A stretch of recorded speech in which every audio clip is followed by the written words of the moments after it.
হৃদি নিচ থেকে রুমে এসে বিছানায় বসে পড়ল। তার দুই হাত তখনও সেই নীল শাড়িটাকে মরিয়া হয়ে আগলে ধরে আছে, যে শুভ্র ছোটবেলা থেকে তাকে শুধু করা শাসন আর তপ্ত ধমক ছাড়া কিছুই দেয়নি। আর সেই মানুষটাই একদম হুট করে তার আজন্ম লালিত এক সিঁড়িতে সব পূরণ করে দিল।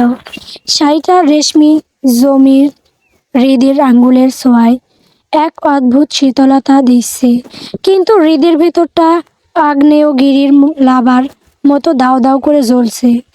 শাড়িটা পেয়ে হৃদির মনে এক বিন্দু আনন্দের হিল্লোড় বয়ে গেল না, কারণ এই উপহার তো কোনো সাধারণ মানুষের কাছ থেকে আসেনি, এসেছে তার সেই শুভ্র ভাইয়া কাছ থেকে, যাকে সে নিজের অস্তিত্বের প্রতিটি পড়তে পড়তে ভালোবেসেছে। অথচ সেই মানুষটাই এখন অন্য কারো হতে যাচ্ছে। তার বিয়ের সানাই বাজার প্রহর গুনছে পুরো বাড়ি। যদি এই মুহূর্তটা আজকে না হয়ে কয়েক মাস আগে হতো, তবে হয়তো হৃদি খুশিতে আত্মহারা হয়ে পুরো রুম নাচিয়ে ফেলত। কিন্তু আজ এই উপহার যেন তার ক্ষত বিক্ষত হৃদয়ে লবণের ছিটা দেওয়ার মতো মনে হচ্ছে। হৃদির শাড়িটা নিজের বুকের সাথে শক্ত করে জড়িয়ে ধরল।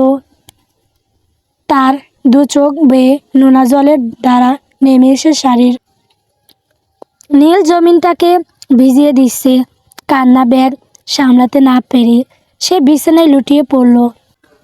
তার কণ্ঠস্বর অবরুদ্ধ, বুক ছিঁড়ে আসা এক একটা দীর্ঘশ্বাস যেন রুমের বাতাসকে ভারী করে তুলছে। সে কাঁদতে কাঁদতে বিড়বিড় করে বলল, জানেন শুভ্র ভাই, আপনি এই শাড়িটা দিয়ে আমাকে এক ফোঁটাও খুশি করতে পারেননি, বরং আপনি আমাকে আরও ভয়ঙ্কর এক যন্ত্রণার গহ্বরে ফেলে দিলেন। কেন বারবার আমাকে এভাবে টেনে ধরেন? কেন আমাকে শান্তিতে মরতেও দেন না? হৃদির মনে হচ্ছে এই শাড়িটা কোনো বস্তু নয়, বরং এক টুকরো জীবন্ত বিষাদ। হৃদি খুব সাবধানে শাড়িটা বিছানার এক পাশে রাখলো। তার হাত দুটো এখনও থরথর করে কাঁপছে। সে ধীরে পায়ে আলমারির কাছে গিয়ে নিজের ব্যাগ থেকে পুরনো, কিছুটা বিবর্ণ হয়ে আসা একটা ডায়েরি আর কলম বের করে আনলো। এই ডায়েরিটা তো কেবল কাগজ আর কালির সমষ্টি নয়, এটা হৃদির জীবন খাতা। কবে প্রথম সেই কিশোরী মনে শুভ্র নামক ঝড়ের প্রবেশ ঘটেছিল, কবে শুভ্র প্রথম তাকে কড়া গলায় ধমক দিয়ে শাসিয়েছিল, আর কবে অতি সংগোপনে শুভ্র তার দিকে আর চোখে তাকিয়েছিল। তার প্রতিটি মুহূর্তের সাক্ষী এই ডায়েরি। আগে মন খারাপ হলে হৃদি এই ডায়েরির পাতাগুলো উল্টে শুভ্রের সাথে কাটানো পুরনো চিঠিগুলো পড়ত, আর আপন মনেই খিলখিল করে হেসে উঠত। কিন্তু আজ এই ডায়েরির পাতায় কোনো আনন্দের স্মারক লেখা হবে না। আজ কলমের প্রতিটি আছড়ে ফুটে উঠবে এক গভীর বিষাদের উপেক্ষা। হৃদি পড়ার টেবিলের চেয়ারটা টেনে বসল। ঘরভর্তি নিস্তব্ধতা, শুধু বাইরে ঝিঝি পোকার একটানা ডাক শোনা যাচ্ছে। কলমটা হাতে নিয়ে সে যখন ডায়েরির প্রথম পৃষ্ঠাটা উল্টালো, তার চোখের সামনে ঝাপসা হয়ে ভেসে উঠল বড় বড় অক্ষরে লেখা সেই বাক্যটি, আমার প্রেম প্রীতি পুরুষ শুভ্র ভাই। লেখাটার ওপর হাত বোলাতেই হৃদির চোখ থেকে এক ফোঁটা জল টুপ করে সাদা কাগজের ওপর আছড়ে পড়ল। কালিটা একটু লেপ্টে গেল, ঠিক যেমন হৃদির সাজানো স্বপ্নগুলো এখন লেপ্টে একাকার হয়ে গেছে। সে কাঁপা কাঁপা হাতে আজকের তারিখটা লিখল। তার মনে হচ্ছে কলমটা যেন আজ অনেক ভারী হয়ে গেছে। কলমটা ছোঁয়াতেই তার হাত দুটো প্রবলভাবে কেঁপে উঠছে। আজ কালের রংটা যেন তার চোখের পানির সাথে মিশে আরও গাঢ় হয়ে যাচ্ছে। সে তার মনের সবটুকু আরতি ঢেলে দিয়ে লিখতে শুরু করলো। প্রিয় প্রেম প্রীতি পুরুষ শুভ্র ভাই, আজ লিখছি আপনাকে নিয়ে, কিন্তু এ তো আমার নতুন কিছু না। আপনাকে নিয়ে লেখা এটা আমার পেশা নয়, নেশা। হ্যাঁ, আপনি আমার নেশা, কিন্তু এই নেশাটা যে আজ আমার বুকে যন্ত্রণায় পরিণত হলো। আজ যেই ডায়েরি আর যেই কলম দিয়ে লিখছি, সেই জিনিসগুলো আগে আনন্দের মুহূর্তে লিখত। এ কালির দাগগুলো সুখের গল্প ফুটিয়ে তুলতো। কিন্তু এই কালি আজ আনন্দের না, আজ সে এক বুক চিরে আসা রক্তক্ষরণের কথা লিখবে। আপনি জানেন শুভ্র ভাই, আপনার ওই পাথরের মতো চুপ থাকাটা বড্ড ভালোবাসি আমি। মনে হয় আপনার ওই মনটার মাঝেই আমার পুরো পৃথিবী লুকিয়ে আছে। আপনার ওই গভীর চোখের দিকে তাকালে আমি হৃদি আমার বেঁচে থাকা সবটুকু সুখ খুঁজে পাই। আপনার ওই গম্ভীর মুখে তাকালে আমার অস্থির বুকে প্রশান্তি পায়। কিন্তু সেই শান্তিগুলো যে আজ বালুচরের মতো আমার হাত থেকে হারিয়ে যাচ্ছে। আপনার দিকে তাকালে এখন আমি শান্তি না, তীব্র যন্ত্রণা পাই। আর মাত্র 2টা দিন, তারপর আপনি হয়ে যাবেন অন্য কারো। আপনার নামের সাথে আপনার জীবনের প্রতি নিঃশ্বাসের সাথে জড়িয়ে যাবে অন্য এক নারীর অস্তিত্ব। পৃথিবীর মানুষ বদলে যাবে, সময় আপন গতিতে চলে যাবে, কিন্তু এই হৃদি কি হবে? সে কি আপনাকে ভুলতে পারবে? না, পারবে না। কারণ ভালোবাসার মতো ভালোবাসলে চাইলেও মন থেকে মুছে ফেলা যায় না। আর আমার ভালোবাসা তো শরীরের নয়, একদম আত্মার গভীর থেকে। তাহলে আমি কিভাবে বলবো আপনাকে? জানেন শুভ্র ভাই, আজ আমার বড্ড কষ্ট হচ্ছে। বুকের ভেতরটা কেমন যেন দুমড়ে মুচড়ে যাচ্ছে। ইচ্ছে করছে সব লোক লজ্জা বলে আপনাকে জড়িয়ে ধরে চিৎকার করে বলি, আই লাভ ইউ শুভ্র ভাই, আমি আপনাকে অনেক ভালোবাসি। আপনার শাসনের স্তরটা আমি হাসি মুখে সইতে পারি, কিন্তু অন্য কারো হয়ে যাওয়ার এই আঘাতটা আমি সইতে পারছি না। আমি আজ বড় অসহায়। আমি হেরে যাচ্ছি নিজের ভালোবাসার কাছে। শুভ্র ভাই, আমি আপনাকে নিয়ে আর লিখতে পারছি না। আমার হাত কাঁপছে, মনে হচ্ছে এই বুঝি আমার নিঃশ্বাস বন্ধ হয়ে আসবে।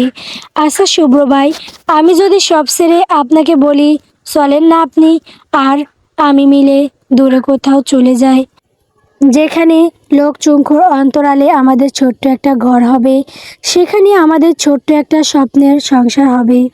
আপনি কি আমাকে নিয়ে সত্যি চলে যাবেন? আমাকে নিয়ে কি বাঁধবেন সুখের ঘর? আমি কি একটা বার আমার মনের সবটুকু আকুতি আপনার সামনে বলে দেখব? কিন্তু আমার যে অতটুকু সাহস নেই। আমি আজ হেরে যাচ্ছি আমার নিজের ভালোবাসার কাছে। বুক ফেটে মুখ ফুটিয়ে বলতে পারছি না আমার এই যন্ত্রণার কথাটা। শুভ্র ভাই, আমি আর লিখতে পারলাম না আপনাকে নিয়ে আজ বেশি কিছু। কলমের কালি হয়তো আপনাকে নিয়ে লেখায় ফুরালো না, তাই আগেই ফুরিয়ে এলো আমার শক্তি। তবু মনের অন্তর থেকে বলবো, চিরজীবন সুখী হন আপনি। আমি না হয় আমার ভালোবাসার যন্ত্রণায় পুড়ে ছাই হয়ে পড়ে রইলাম এক কোণায়। হৃদি ডায়েরির ওই পিচ ভেজা পাতায় একদম শেষ প্রান্তে কাপা কাপা অক্ষরে লিখল, ইতি আপনার নামের নীল বিষে নীল হওয়া এক মেয়ে। হৃদি লেখাটা শেষ করে কলমটা টেবিলের ওপর ছেড়ে দিল। তার বুকের ভেতরটা কেমন যেন খালি হয়ে আসছে। ডায়েরিটা বন্ধ করার শক্তিটুকুও নেই।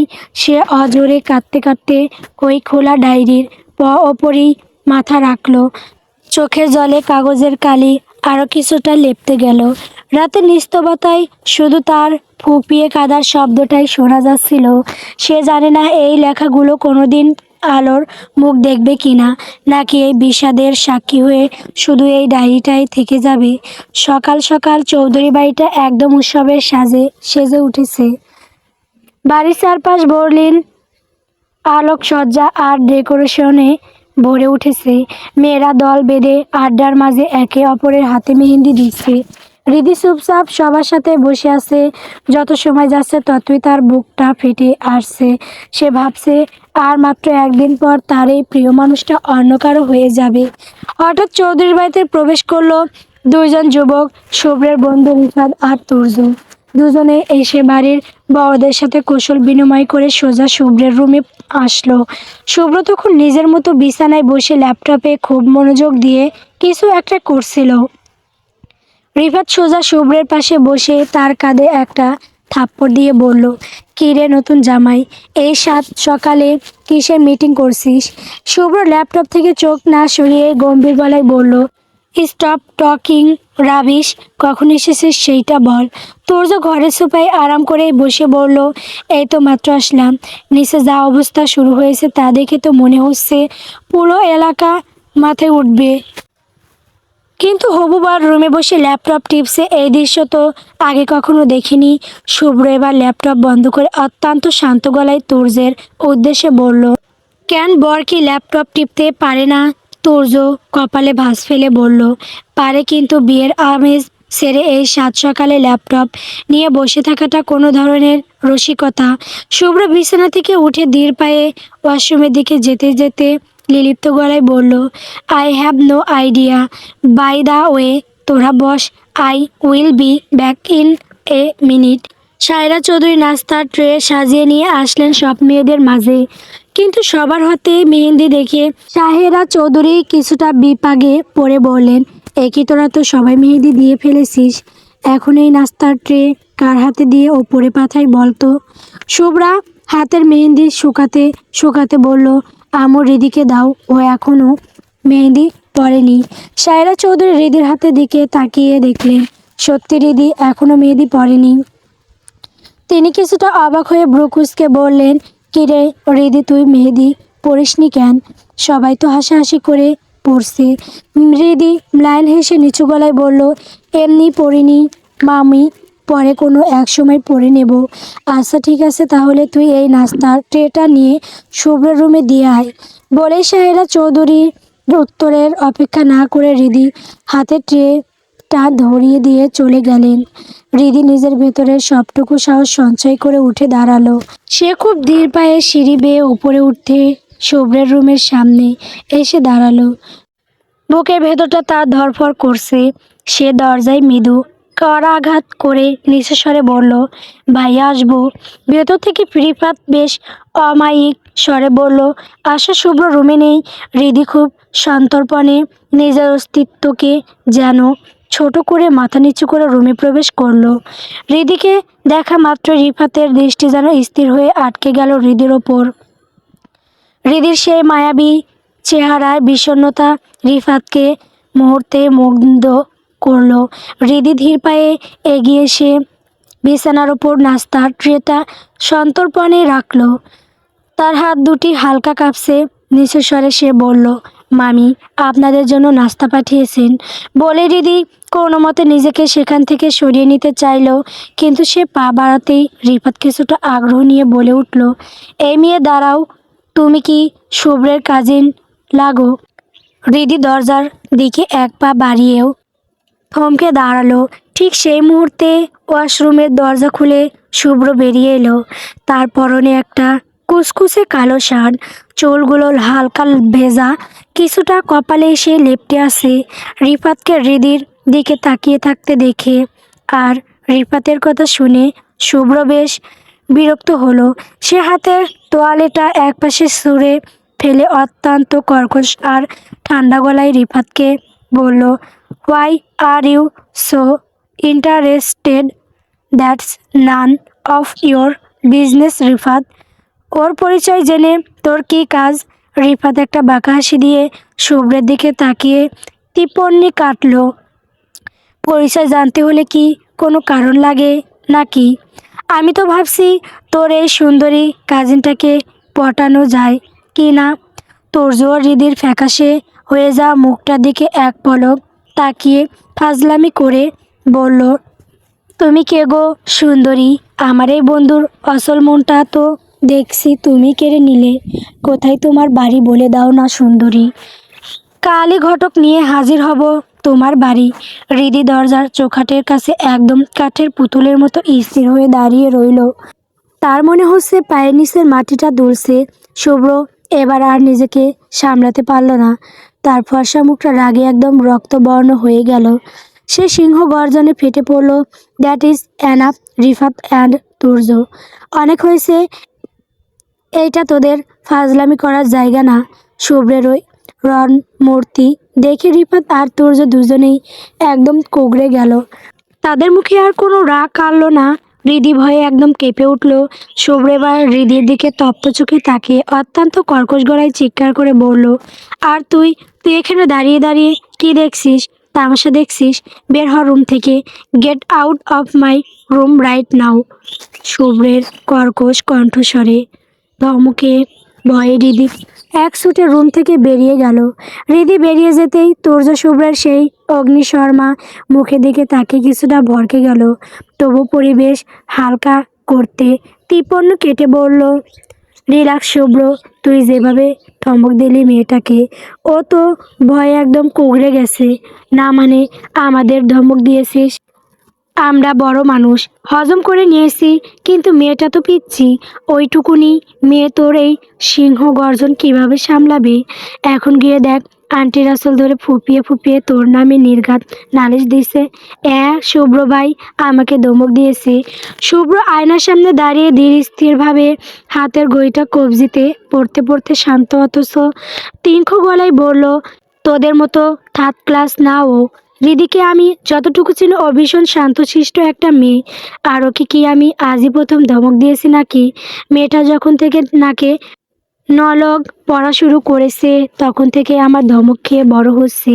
কোনো দিন কারোর কাছে আমার নামে বিচার দেয়নি। আর এখন তো ও অনেকটা বড় হয়েছে, এখন বিচার দিতে যাবে কোন দুঃখে? তোদের মতো গর্বর মার্কা বন্ধু যে কেন শুধু আমার কপালেই জুটলো কে জানে। তুর্য আর রিফাত পাল্টা কিছু বলার জন্য মুখ খুলতে যাবে, তার আগেই শুভ্র গটগট করে রুম থেকে বেরিয়ে যেতে যেতে স্লেশ মিশিয়ে বলল, I am going down. If you guys want to come the join me. আর আসতে না চাইলে রুমে বসে মেডিটেশন কর। শুভ্রের এই সপাট উত্তরের পর আর কথা বাড়ানোর সাহস পেল না তুর্য আর রিফাত। তারা দুজনে একে অপরের দিকে তাকিয়ে মুখ বাঁকালো। শুভ্র সিঁড়ি দিয়ে নামতে নামতে নিচের হট্টগোল শুনতে পাচ্ছে। চারদিকে হলুদ আর মেহেন্দির আমেজ, আত্মীয় স্বজনে বাড়িটা গম গম করছে। শুভ্র নিচে নামতেই তার পিছু পিছু রিফাত আর তুর্য নামলো। তারা একদম ছায়ার মতো শুভ্রের পিছনে এসে দাঁড়ালো। ড্রয়িং রুমে তখন মেয়েদের মেহেন্দি আর আড্ডার আসর পুরো জমে উঠেছে। হঠাৎ রিফাত সেই আড্ডার দিকে তাকিয়ে বেশ উচ্চস্বরে মেয়েদের উদ্দেশ্যে করে বলল, এই যে আপারা, খালারা, চাচিরা, শুধু কি তোমরা মেহেদি লাগালেই হবে? বরের হাতে মেহেদি কে দেবে? ও বুঝেছি, কথাই আছে না, যার বিয়ে তার নাম নেই, পাড়া পড়শির ঘুম নেই। তোমাদের দশা হয়েছে ঠিক তেমন। রিফাতের এমন কথা শুনে মিহি রেগে একদম বোম হয়ে গেল। সে মেহেদি দেওয়ার হাতটা ঝাড়া দিয়ে ছংকার দিয়ে বলে উঠল, ওই মিয়া, আপনি কোন স্যাটাং স্যাটাং মুরব্বি যে এসব ডিসকাস্টিং কথা বলছেন? আমাদের কোনো দিক দিয়ে আপনার চাচি খালা মনে হলো? হ্যাঁ। রিফাত মোটেও দমে যাওয়ার পাত্র নয়। সে দাঁত বের করে একগাল হেসে বলল, আরে মেয়ে, রাগ করো কেন? না মানে তোমাদের কাউকে তো চিনি না, কে কার কি হয় তাও জানি না। রাস্তাঘাটে অপরিচিত কারোর সাথে দেখা হলে তো আমরা সম্মান দিয়ে আন্টি চাচি বা খালা বলি। তোমরাও তো আমার কাছে অপরিচিত, তাই ওটাই বললাম। দুজনের কথা কাটাকাটি শুনে শুভ্র মেজাজ হারিয়ে দুজনেই ধমক দিয়ে বলল, স্টপ ইট, একদম চুপ। তোদের যেখানে সেখানে গিয়ে সিনক্রেট না করলে পেটের ভাত হজম হয় না। বলে শুভ্র বিরক্তিতে মুখ ফিরিয়ে চলে যেতে চাইল, কিন্তু রিফাত তো নাসর বান্দা। সে এক ঝটকায় শুভ্রের হাত টেনে ধরে দাঁত বের করে হাসলো। কই যাস? তোর বিয়ে আর তুই হাতে রং ছোয়াবি না? তা তো হতে দেব না। এই তোর ধরত একে, আজকে ও মেহেদি না দিয়ে কই যায় আমিও দেখি। শুভ্র হাত ছাড়ানোর আপ্রাণ চেষ্টা করে কর্কশ গলায় বলল, তোদের দিতে ইচ্ছে করছে তোরা দে, but I won't touch this garbage, I have no interest.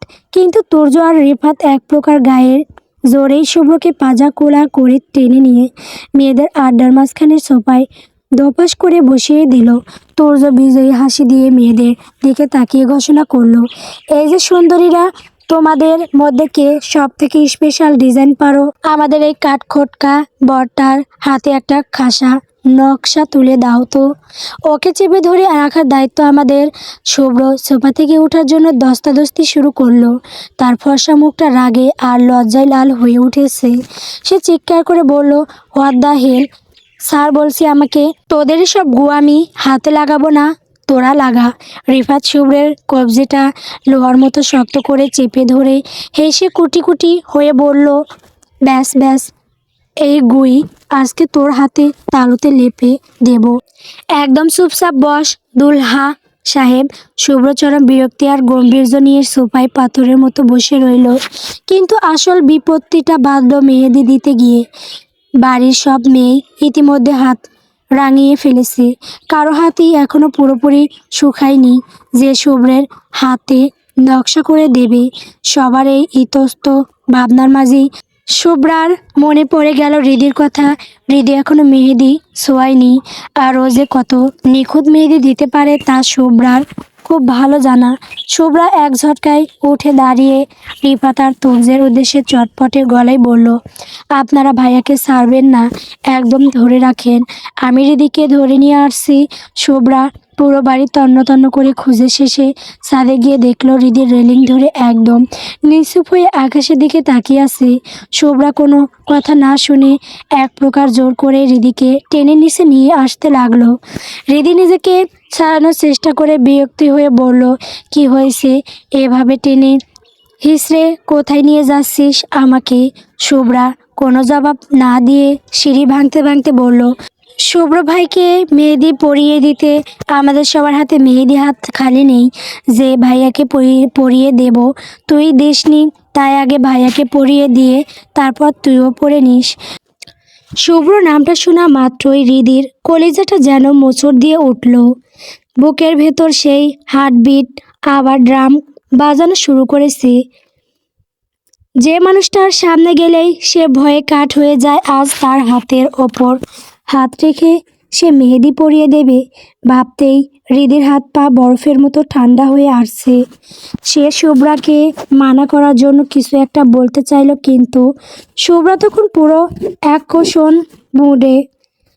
সে এক টানে হৃদিকে ভিড়ের মাঝখান দিয়ে নিয়ে গিয়ে সরাসরি শুভ্রের ঠিক সামনের টুলে বসিয়ে দিয়ে হুকুমের সুরে বলল, একদম চুপচাপ, কোনো কথা না বলে ভাইয়ার হাতে একটা সুন্দর ডিজাইন করে দে। হৃদি ভয়ে কাঁপতে কাঁপতে মাথা নিচু করলো। সে অনুভব করলো শুভ্রের সেই তীক্ষ্ণ আর গভীর চাহনিটা সরাসরি তার ওপর নিবদ্ধ। শুভ্র সোফায় হেলান দিয়ে আয়েশ করে বসলেও তার সোয়াল তখনও শক্ত। হৃদি কাঁপা কাঁপা হাতে মেহেন্দির কোণটা তুলে নিল। সে নিচু হয়ে খুব সাবধানে শুভ্রের সেই শক্ত আর চওড়া হাতের তালুটা নিজের বাম হাতের তালুর ওপর রাখলো। শুভ্রের শরীরের সেই চেনা তীব্র পুরুষালী উত্তাপ মুহূর্তেই হৃদির শরীরের ভেতর বিদ্যুতের মতো খেলে গেল।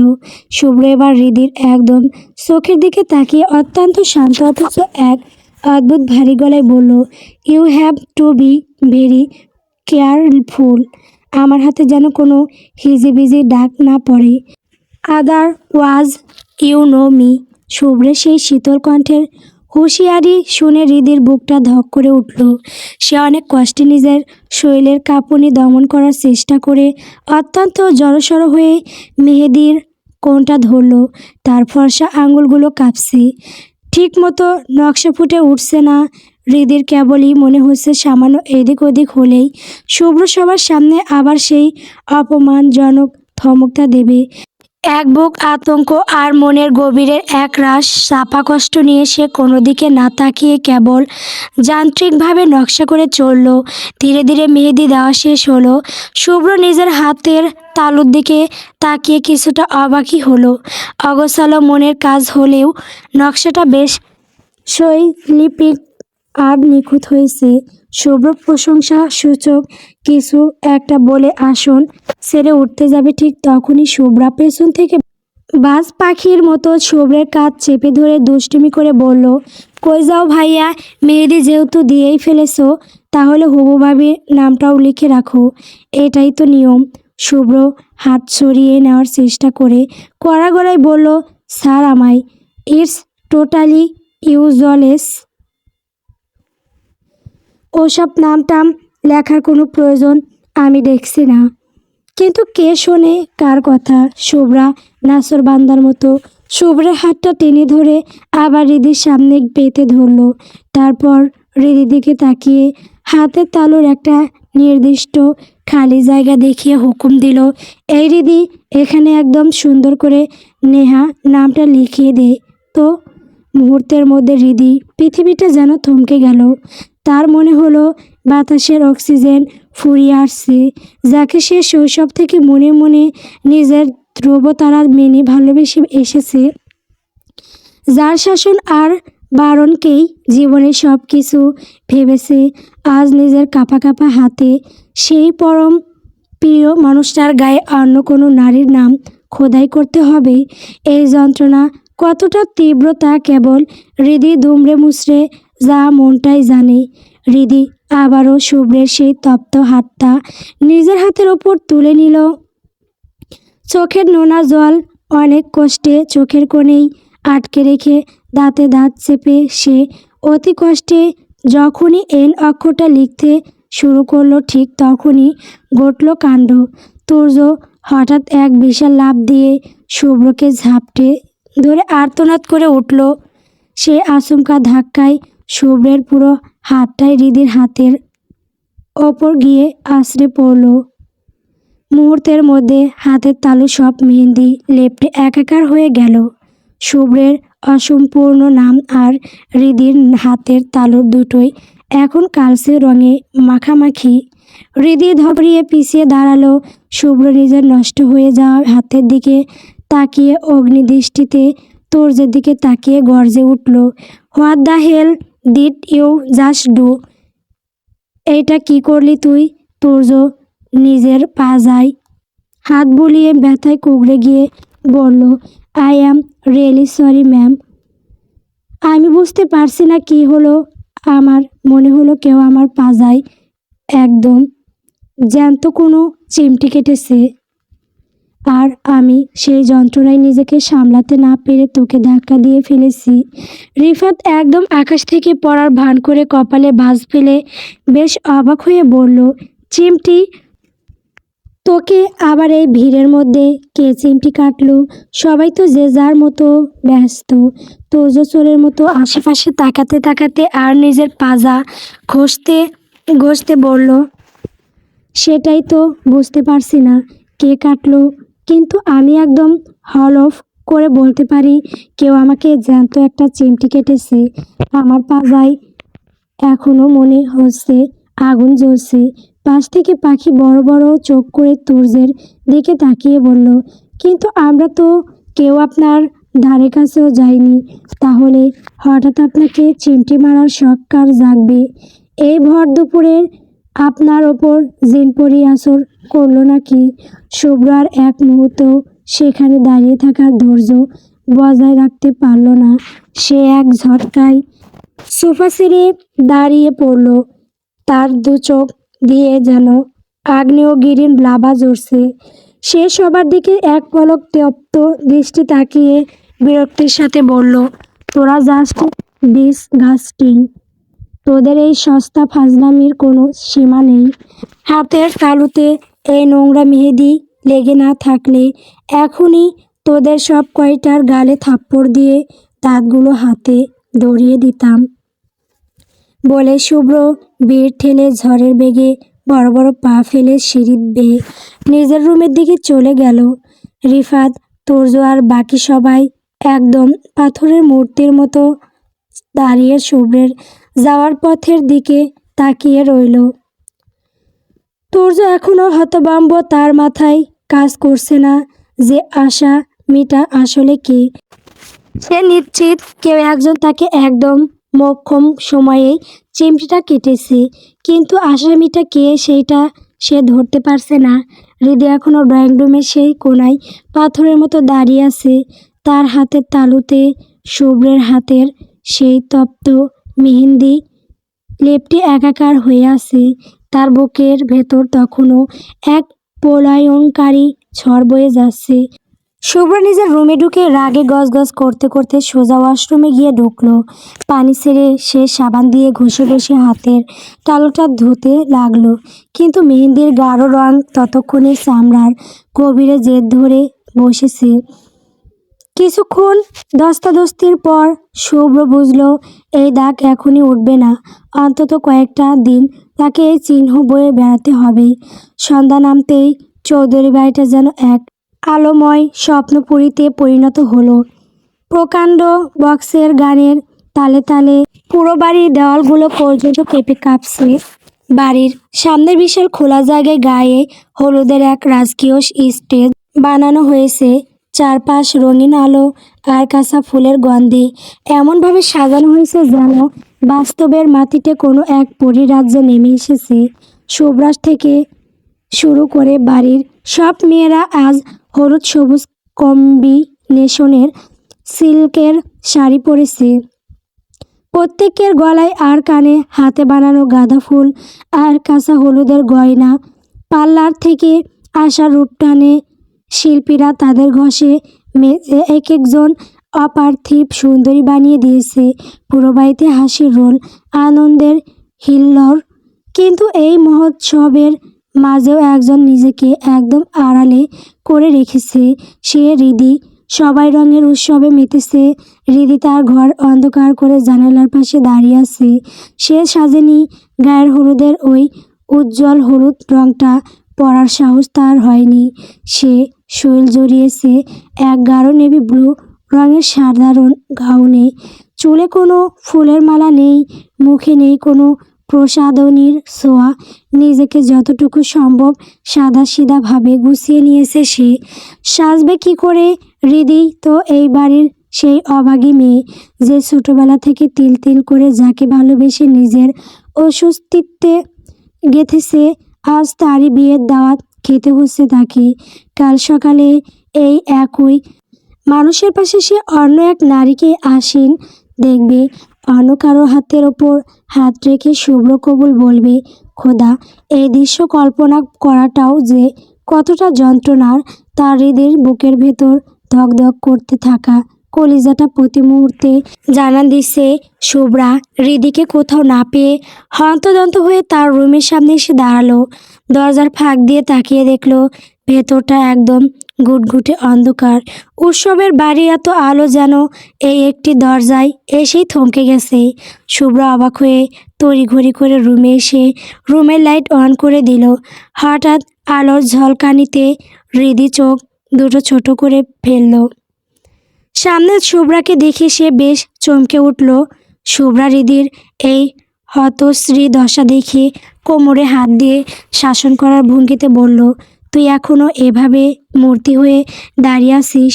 নিচে সব শুরু হয়ে গেছে, তুই কি রেডি হবি না? হৃদি নিজের ভেতরের হাহাকারটুকু আড়াল করতে একটা ম্লান হাসি ঠোঁটে ঝুলিয়ে শুভ্রাকে ভালো করে দেখল। শুভ্রার হলুদ সবুজ শাড়ি আর ফুলের গয়নায় তাকে ভীষণ স্নিগ্ধ লাগছে। হৃদি দীর্ঘশ্বাস চেপে বলল, আমি তো বেরি হয়েছি রে, তোকে কিন্তু আজ অনেক সুন্দর লাগছে। শুভ্রা যেন নিজের কানকেও বিশ্বাস করতে পারল না। সে নিজের চোখ দুটো বড় বড় করে হৃদিকে আপাদমস্তক পর্যবেক্ষণ করে প্রায় চেঁচিয়ে উঠল, রেডি হয়েছিস মানে? তোর কি মাথা সত্যি পাগল হয়ে গেছে? এই গায়ে হলুদে কেউ এমন ম্যাড়ম্যাড়ায় নেভি ব্লু গ্রাউন্ড পরে? পাগল নাকি তুই? হৃদি নিজেকে শান্ত রেখে খুব নিচু গলায় বলল, আরে না, আসলে আজ আমার কেন জানি একদম সাজতে ইচ্ছে করছে না, তাই ভাবলাম এভাবেই সাদা সিধে ভাবে চলে যাই। শুভ্রা কোনো অজুহাত শোনার পাত্রী নয়। সে ঝড়ের ব্যাগে গিয়ে এসে হৃদির হাত খপ করে ধরে ফেলল। জেদি গলায় বলল, আমরা পরমু শাড়ি আর তুই পরবি গাউন। তা আমরা কিছুতেই হতে দিমু না। আমরা যেহেতু শাড়ি পরেছি, তোকেও শাড়ি পরতে হবে, এইটাই ফাইনাল কথা।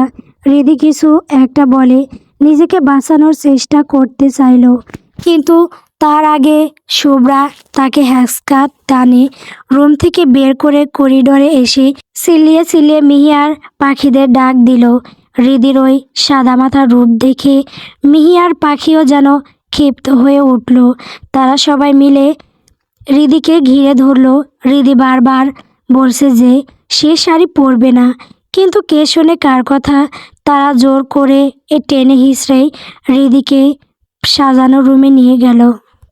আসলে মুহূর্তটা এমনই, যখন কাজিনরা সবাই নানি বাড়ি এক হয়, তখন কে কি পরবে আর কে সাজবে না তাকে জোর করে সাজিয়ে নিজের মতো করে তোলাটাই তো কাজিনদের আসল পরিচয়। হৃদিকে এক প্রকার জবরদস্তি করে সবাই মিলে শাড়ি পরিয়ে দিল। অনেক যত্ন করে তারা হৃদির অগোছালো রূপটাকে নিখুঁতভাবে সাজালো।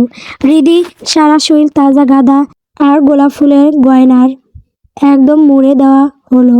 পার্লারে মহিলা যখন গাঢ় মেকআপ করতে চাইলেন, হৃদি চোখ ভর্তি জল নিয়ে মিনতি করলো যেন তাকে বেশি গর্জিয়াস সাজানো না হয়। হৃদির করুণ মুখ দেখে আর্টিস্ট খুব হালকা সাজের এক মায়াবী ছোঁয়া দিলেন তার মুখে। চুলগুলো ব্রাশ করে আগলাভাবে ফুলিয়ে তুলে গাঁদা আর গোলাপ ফুলের মাঝখানে 3 পর্তের একটা টিকলি বসিয়ে দিলেন। সবটুকু সাজ শেষ হওয়ার পর যখন হৃদি আর সবার সামনে দাঁড়ালো, সেখানে উপস্থিত প্রতিটি মানুষ জাস্ট হা হয়ে গেল। সাদা দবদবে ফর্সা শরীর, সবুজ পাড়ের গাঢ় হলুদ শাড়ি, তাতে তাজা গোলাপ আর গাঁদা ফুলের মালায় হৃদিকে যেন স্বর্গের কোনো এক চূর্ত অপ্সরা মনে হচ্ছে। তার মায়াবী চোখের বিষণ্ণতা সেই অরূপকে যেন আরও অপার্থিব করে তুলেছে। শুভ্রা তো উত্তেজনায় চিৎকার করে উঠল, ওয়াও হৃদি, আমি জাস্ট হয়ে গিয়েছি। আজ তোর উপর থেকে আমি চোখ ফেরাতে পারছি না রে। বিশ্বাস কর, যদি আমি ছেলে হতাম তবে এখনই তোরে কাজে ডেকে বিয়ে করে ফেলতাম। শুভ্রার এমন সরাসরি প্রশংসায় হৃদি লজ্জায় আরও অস্বস্তিতে নুয়ে পড়ল। জীবনে এই প্রথম সে শাড়ি পরল। এর আগে কখনো তার এই অঙ্গে শাড়ি ওঠেনি। হৃদি ম্লান চোখে আয়নার সামনে গিয়ে দাঁড়ালো। দেখলো আয়নায় এক অচেনা রাজকন্যা তার দিকে তাকিয়ে আছে। সুন্দর, সত্যি অনেক সুন্দর লাগছে তাকে, কিন্তু এই সৌন্দর্য হৃদির চোখে ধরা পড়ছে না। পড়বেই বা কী করে, যারা তার ভেতরটা পুড়ে ছাই হয়ে গেছে। তার কাছে বাইরের এই উজ্জ্বল রঙগুলো আজ বড় বেশি বেমানান। এই অপরূপ সাজ তার কাছে আজ নীল বিষের মতো মনে হচ্ছে। হৃদিকে মাঝখানে রেখে পাহারা দেওয়ার মতো করে শুভ্রা, মিহি আর পাখি বাইরে নিয়ে আসলো। বাইরে পা রাখতে উৎসবের চড়া আলোয় হৃদি যেন আরো বেশি ফুটে উঠল। সেখানে উপস্থিত অনেক ছেলের চোখ মুহূর্তে স্থির হয়ে আটকে গেল হৃদির ওপর। তারা মুগ্ধ হয়ে হৃদিকে দেখছে আর একে অপরের কানে কানে কি যেন বলছে। হৃদি প্রতিটা পদক্ষেপ যেন তার হৃদস্পন্দন বাড়িয়ে দিচ্ছে। শুভ্রা আর বাকিরা সবাই তখন সেলফি তোলা আর হাসি ঠাট্টায় ভীষণ ব্যস্ত। কিন্তু হৃদির কাছে ওই অচেনা ছেলেদের লোলুপ চাহনিগুলো তীরের মতো বিঁধছে। সে ভীষণ অস্বস্তি আর বিরক্তি অনুভব করতে লাগলো। এক মুহূর্ত সেখানে থাকা তার কাছে অসহ্য হয়ে উঠল। সে কোনো কথা না বলে তাড়াতাড়ি বড় বড় পা ফেলে ভিড় ঠেলে বাড়ির ভেতরে ঢুকে পড়ল। হৃদিকে দেখে সায়রা চৌধুরী মুগ্ধ চোখে চেয়ে রইলেন। তার চোখে মুখে একরাশ মমতা ঝরে পড়ল। তিনি আলতো করে হৃদির চিবুক ছুঁয়ে বললেন, বাহ, আমার হৃদিমা কে তো আজ বড্ড সুন্দর লাগছে, একদম পরীর মতো লাগছে রে। হৃদিম লাইন মুখে এক সিলতে হাসি ফুটিয়ে তুলল। ঠিক তখনই সোহান চৌধুরী বেশ তাগাদা নিয়ে দিয়ে ড্রয়িং রুমে ঢুকলেন। তার চোখে মুখে কিছুটা অস্থিরতা। তিনি দিকে তাকিয়ে সাহেরা চৌধুরীকে বললেন, কি গো সাহেরা, শুভ্র কই? নেহাদের বাড়ি থেকে তো মেহমানরা চলেই আসলো। তোমার ছেলের কি এখনো রুম থেকে বের হওয়ার সময় হয়নি? ওকে নিচে আসতে বলো। সাহেরা চৌধুরী কপালে হাত দিয়ে আটকে উঠলেন, ব্যস্ত গলায় বললেন, ও মা, তাই তো, আমিও না, ছেলেটা আমার একটু আগে কফি চেয়েছিল। আমি মেহমান সামলাতে গিয়ে একদম ভুলে গিয়েছিলাম। ও তো না পেলে রেগে আগুন হয়ে যাবে বলে তিনি পাশে দাঁড়িয়ে থাকা হৃদির দিকে ফিরলেন। এক প্রকার অনুরোধের সুরে বললেন, হৃদি, তুই একটু যা তো মা, গিয়ে তোর ভাইয়াকে ডাক দিয়ে নিচে নিয়ে আয়, আমি চট করে কফিটা বসিয়ে দিই। ছেলেটা আমার কফি না পেয়ে এতক্ষণে বোধ হয় রাগে বোম হয়ে আছে। সাহেরা চৌধুরী আর উত্তরের অপেক্ষা করলেন না, এক প্রকার দৌড়েই রান্নাঘরের দিকে চলে গেলেন। হৃদির বুকের ভেতরটা তখন তীব্র এক অজানা আশঙ্কায় থরথর করতে শুরু করেছে।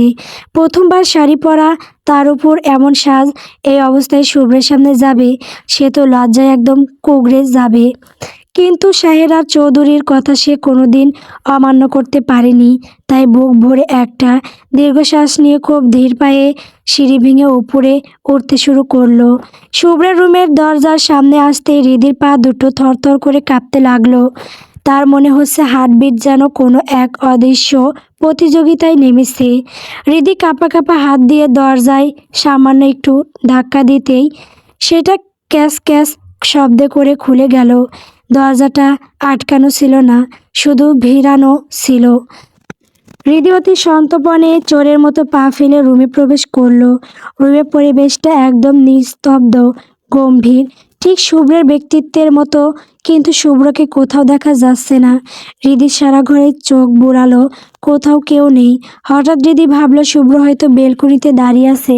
সে পা বাড়াতে যাবে, ঠিক তখনই বিছানার এক কোণে পড়ে থাকা শুভ্রের ফোনটা গান গেয়ে উঠল। সেই নিস্তব্ধ ঘরে ফোনের রিংটংটা যেন বোমার মতো ফাটল। হৃদি কলিজাটা একবার ধক করে উঠল। সে হকচকিয়ে ফোনের দিকে তাকালো। ডিসপ্লেতে কারো নাম ভাসছে আর ফোনের রিংটং ইমরানের সেই মায়াবী গানটা বাজছে। তোকে প্রাণের চেয়েও বড় বেশি ভালোবাসি। হৃদি ফোনের স্ক্রিনের দিকে তাকিয়ে যেন এক জীবন্ত পাথরে পরিণত হলো। শুভ্রের মতো একজন কাঠখটকা গম্ভীর মানুষের ফোনে এমন রোমান্টিক রিংটং, হৃদি যেন নিজের কানকে বিশ্বাস করতে পারছে না। ইমরানের দরাজ গলার ওই সুরটা পুরো রুমে গম গম করছে। তোকে প্রাণের চেয়ে বড় বেশি ভালোবাসি। হৃদির মনে হচ্ছে এই গানের প্রতিটি কথা যেন শুভ্র স্বয়ং তার কানের কাছে এসে বলছে। সে মন্ত্রমুগ্ধের মতো দাঁড়িয়ে সেই গানের রেশটুকু অনুভব করতে লাগলো। হৃদি যেন এই রোমান্টিক গানের আবেশে মোহগ্রস্ত হয়ে এক মুহূর্তের জন্য যেন সব ভুলে গেল। কিন্তু সেই ঘর বেশিক্ষণ স্থায়ী হলো না। হঠাৎ কারো ভারী আর গম্ভীর পায়ের আওয়াজে পুরো ঘরটা যেন থমকে গেল। সেই চেনা অথচ গম্ভীর পদদশ শব্দটা কানে পৌঁছাতে হৃদির শরীরের ভেতর দিয়ে এক হিমশীতল স্রোত বয়ে গেল। হৃদি খুব ধীরে ধীরে তার ঘাড় ঘুরিয়ে দরজার দিকে তাকালো। আর তাকানো মাত্রই তার আত্মাটা এক পলকে স্যাঁত করে উঠল। মুহূর্তেই মনে হলো বড় বড় বক্সগুলো বুঝি আর বাইরে বাজছে না, ওগুলো এখন সরাসরি হৃদির বুকের ভেতর আছড়ে পড়ছে। বুকের ধরফরানিটা এতই তীব্র আর উচ্চ শব্দে হচ্ছে যে হৃদির মনে হচ্ছে সামনে দাঁড়িয়ে থাকা মানুষটাও বোধ হয় তার হৃৎপিণ্ডের প্রতিটি কম্পন স্পষ্ট শুনতে পাচ্ছে। হৃদি পাথরের মতো স্থির হয়ে দাঁড়িয়ে রইল। তার চোখের মনি কাঁপছে, ঠোঁট দুটো ভয়ে আর বিস্ময়ে সামান্য ফাঁক হয়ে গেছে। সামনে দাঁড়িয়ে থাকা ওই মানুষটার তীক্ষ্ণ চোখের দৃষ্টি যেন হৃদির অস্তিত্বকে ভেদ করে চলে যাচ্ছে। এই মানুষটির সামনে আসলেই যেন তার আগমনে হৃদির সারা পৃথিবীটা ওলটপালট হয়ে যায়। গল্প অসম্ভব রকম ভালোবাসি। বন্ধুরা, আমার গল্পটি যদি ভালো লেগে থাকে তাহলে অবশ্যই আমার চ্যানেলটিকে সাবস্ক্রাইব করবেন। ধন্যবাদ।